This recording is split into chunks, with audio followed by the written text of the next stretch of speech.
Best of no nation এমন একটি African গৃহযুদ্ধের মুভি যা বাস্তবতার উপর নির্মিত। কিভাবে ছোট বাচ্চারা পরিণত হয় ক্ষমতালোভীদের হাতিয়ার, আশু কি মুক্ত হতে পারবে? এই মুভির শেষ দৃশ্যের কাহিনী যা আপনাকে কাঁদাবে। তো কথা না বাড়িয়ে চলুন শুরু করা যাক। সিনেমার শুরুতে আমরা দেখি কিছু শিশু মজা করছে, দৌড়াদৌড়ি করছে এবং নিজেদের মতো করে খেলছে। তারা এক অপরের মধ্যে হাসি ঠাট্টা দুষ্টামি করছে। তাদের মধ্যে অন্যতম হলো আগু, যে তার পরিবারের সঙ্গে ছোট্ট একটি গ্রামে বসবাস করে। সে একদম সাধারণ এক ছেলে, হাসি খুশি, চাঞ্চল্য ও কৌতূহলী। আশু তার বন্ধুবান্ধবদের মিলে একটি পুরনো টেলিভিশন সেট বিক্রি করার চেষ্টা করছে, কিন্তু এটি কোনো সাধারণ টিভি নয়। এটি কল্পনার টিভি, যেখানে আসলে কোনো পর্দা নেই, কিন্তু যার যার কল্পশক্তির মাধ্যমে তারা বিভিন্ন দৃশ্য দেখতে পারে। যদিও প্রথম দিকে কেউ এটি কিনতে চায় না, কিন্তু পরে আশু এটিকে খাবারের বিনিময়ে এক দোকানদারের কাছে বিক্রি করতে পারে। আশুর পরিবারে রয়েছে তার বাবা মা, বড় ভাই এবং ছোট ভাই। তার বাবা একজন শিক্ষক এবং তিনি গ্রামের মানুষদের সাহায্য করেন, বিশেষ করে যাদের যুদ্ধের কারণে কোনো আশ্রয় নেই। তার বড় ভাই কিছুটা দুষ্টু প্রকৃতির এবং সে সবসময় প্রেম নিয়ে ব্যস্ত থাকে। পরিবারটি একসঙ্গে সুখেই ছিল, কিন্তু যুদ্ধের হুমকি ধীরে ধীরে তাদের শান্ত জীবনকে এলোমেলো করে দিতে শুরু করে। একদিন খবর আসে যে যুদ্ধ এগিয়ে আসছে এবং সরকারি বাহিনী তাদের গ্রাম দখল করতে চায়। স্থানীয় নেতারা সিদ্ধান্ত নেয় যে মহিলারা ও শিশুরা গ্রাম ছেড়ে নিরাপদ স্থানে চলে যাবে আর পুরুষেরা থেকে যাবে লড়াই করার জন্য।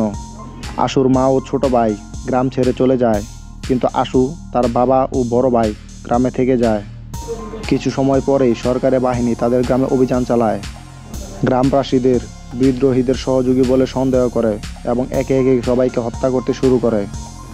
আশুর বাবা ও বড় ভাই ধরা পড়ে এবং তাদের নির্মমভাবে হত্যা করা হয়। আশু কোনো মতে পালিয়ে গিয়ে জঙ্গলে আশ্রয় নেয়। আশুর শিশু সৈনিকে পরিণত হওয়া। জঙ্গলে পালিয়ে যাওয়ার পর আশু একা হয়ে পড়ে। ক্ষুধার্ত, ক্লান্ত এবং ভয় পেয়ে সে বনের মধ্যে ঘুরে বেড়ায়। এক পর্যায়ে সে নেভি ডিফেন্স ফোর্স (NDF) নামে একটি বিদ্রোহী গোষ্ঠীর হাতে ধরা পড়ে। এদের নেতা হলো কমান্ড্যান্ট, একজন চতুর এবং ভয়ঙ্কর মানুষ। কমান্ড্যান্ট আশুকে দেখে বুঝতে পারে যে তাকে খুব সহজেই একজন সৈনিকে পরিণত করা যাবে। আশুকে ও অন্যান্য শিশুদের বলা হয় তাদের পরিবারকে হত্যা করেছে সরকারি বাহিনী এবং প্রতিশোধ নেওয়াই তাদের একমাত্র পথ। প্রথমে আশু সহিংসতা ও যুদ্ধ সম্পর্কে কিছুই জানতো না, কিন্তু ধীরে ধীরে তার ভেতর এক নতুন আশু জন্ম নেয়, যে হত্যা করতে শিখে, অস্ত্র চালাতে শিখে এবং প্রতিশোধ নিতে শেখে। তার জীবনের সবচেয়ে ভয়ঙ্কর মুহূর্ত আসে যখন সে একজন কমান্ড তাকে এক বেসামরিক প্রকৌশলীকে হত্যা করতে বলে। আশু প্রথমে রাজি ছিল না, কিন্তু কমান্ডেন্ট ক্রমাগত প্ররোচনায় সে এক চিক কুঠার দিয়ে মানুষকে হত্যা করে। এই একটি মুহূর্তেই আশুর মধ্যে পরিবর্তন ঘটে। সে আর আগের মতো নিষ্পাপ শিশু থাকে না। এদিকে আশুর এক ঘনিষ্ঠ বন্ধু হয় স্ট্রাইকা, যে আরেকজন শিশু সৈনিক। তারা একে অপরকে বোঝে এবং একসঙ্গে যুদ্ধের বাস্তবতা মোকাবেলা করার চেষ্টা করে। কিন্তু এই নিষ্ঠুর জীবনের মধ্যে আরও এক ভয়ঙ্কর অভিজ্ঞতা ঘটে। কমান্ড্যান্ট আশুকে যৌন নির্যাতন করে। এতে আশুর মানসিক অবস্থা আরও খারাপ হতে থাকে, কিন্তু সে কিছুই করতে পারে না।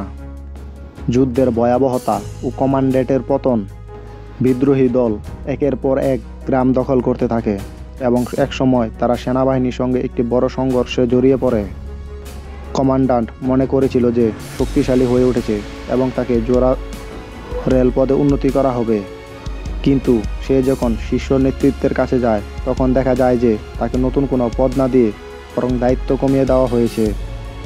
এতে সে প্রচণ্ড রাগান্বিত হয়ে ফিরে আসে এবং তার বাহিনীর মধ্যে বিশৃঙ্খলা শুরু হয়। এদিকে আশু ধীরে ধীরে বুঝতে পারে যে তারা কোনো মহান উদ্দেশ্যের জন্য লড়ছে না, তারা কেবল ক্ষমতালোভী নেতাদের হাতিয়ার।